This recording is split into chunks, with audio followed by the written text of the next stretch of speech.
Party మారిన మాజీ ఎమ్మెల్యేల విషయంలోనూ అదేవిధంగా ఎమ్మెల్సీల విషయంలోనూ వైసీపీ ఇప్పటి వరకు ఎలాంటి సమస్యలు గాని అంతర్మథనం గాని చెందుతున్నట్లుగా సంకేతాలు కనిపించడం లేదు. దీనికి ప్రధాన కారణం ఆది నుంచి వైసీపీ అనుసరిస్తున్న విధానమేనని చెబుతున్నారు. పోయేవాళ్లు పోతారు, ఉండేవాళ్లు ఉంటారు అన్న ధోరణితోనే జగన్ ఆది నుంచి వ్యవహరిస్తున్నారు. ఆమంచి కృష్ణమోహన్ వంటి బలమైన నాయకులు పార్టీ నుంచి వెళ్లిపోయినా, ఆళ్ల నాని వంటి నాయకులు పార్టీలు మారినా జగన్ ఏనాడు బయటకు వచ్చింది లేదు, వారిని బ్రతిమలాడింది లేదు, పిలిచి చర్చించింది కూడా లేదు. అంతేకాదు మరీ ముఖ్యంగా తనకు కుడి భుజంగా ఉన్న విజయసాయిరెడ్డి వంటి వారు కూడా పార్టీ నుంచి బయటకు వెళ్లిపోయినప్పుడు జగన్ స్పందించలేదు. తర్వాత చాన్నాళ్లకు ఆయన స్పందిస్తూ చంద్రబాబు నాయుడు దగ్గర డబ్బులు ఉన్నాయి కాబట్టి ఆయన కొన్నాడు అన్న ఉద్దేశంతో మాట్లాడారు. అంతకు మించి సాయిరెడ్డిని కూడా పెద్దగా పట్టించుకోలేదు. మరి ఈ పరిణామాలను ఇలాగే కొనసాగిస్తే వచ్చే ఎన్నికల నాటికి ఏం జరుగుతుందన్నది చూడాలి. ప్రస్తుతం మరికొంతమంది ఎమ్మెల్సీలు కూడా పార్టీ మారే అవకాశం ఉందన్న చర్చ నడుస్తోంది.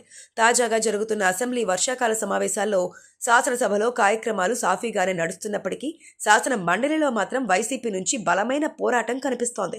మంత్రులకు అదేవిధంగా కూటమి ప్రభుత్వానికి కూడా వైసీపీ ఎమ్మెల్సీల నుంచి ప్రశ్నలు వస్తున్నాయి.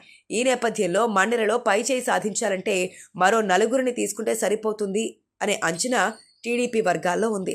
అయితే దీనిపై ఎవరూ బయటకు మాట్లాడకపోయినప్పటికీ అంతర్గత చర్చల్లో మాత్రం 4 ఎమ్మెల్సీలను కనుక టీడీపీ వైపు తిప్పుకోగలిగితే లేదా కూటమి పార్టీల వైపు తిప్పుకోగలిగినా ఇక వైసీపీకి అటు శాసనసభలోనూ ఇటు మండలిలోనూ బలం తగ్గే అవకాశం ఉంటుందన్నది చర్చనీయాంశంగా మారింది. ఈ నేపథ్యంలో రాబోయే రోజుల్లో ఈ దిశగా అడుగులు వేసినా ఆశ్చర్యం లేదని టీడీపీ నాయకులు చెబుతున్నారు. ఈ విషయం వైసీపీ నాయకుల వరకు చేరిందని కూడా సమాచారం ఉంది. అయినప్పటికీ జగన్ కానీ పార్టీ సీనియర్ నాయకులు కానీ ఈ విషయంపై స్పందించడం లేదు. ఎవరు పోయినా పర్వాలేదు అన్న ధోరణిలోనే ఉన్నారు. కాబట్టి వైసీపీ విధానాలు మారుతాయా లేకపోతే నాయకులు మారాలా అనేది రాబోయే రోజుల్లో తెలుస్తోంది. ఏది ఏమైనప్పటికీ వైసీపీ పరిస్థితి మాత్రం ఇక ఇంత ఇబ్బందికరంగానే మారింది అన్నది వాస్తవం. అయితే వైసీపీ నుంచి టీడీపీలోకి చేరిన 3 ఎమ్మెల్సీల వ్యవహారంపై రాజకీయ వర్గాల్లో చర్చ నడుస్తోంది. వ్యక్తిగతంగా ఒక నాయకుడు పార్టీ మారితే వారి వల్ల ఆ పార్టీకి మరింత బలం చేకూరాలి, ప్రజల్లోనూ బలమైన సంకేతాలు రావాలి. సహజంగా ఏ పార్టీ అయినా ఇదే కోరుకుంటుంది. ఈ నేపథ్యంలో బలమైన నాయకులకు పార్టీలు ఎప్పుడూ ఆహ్వానం పలుకుతూనే ఉన్నాయి.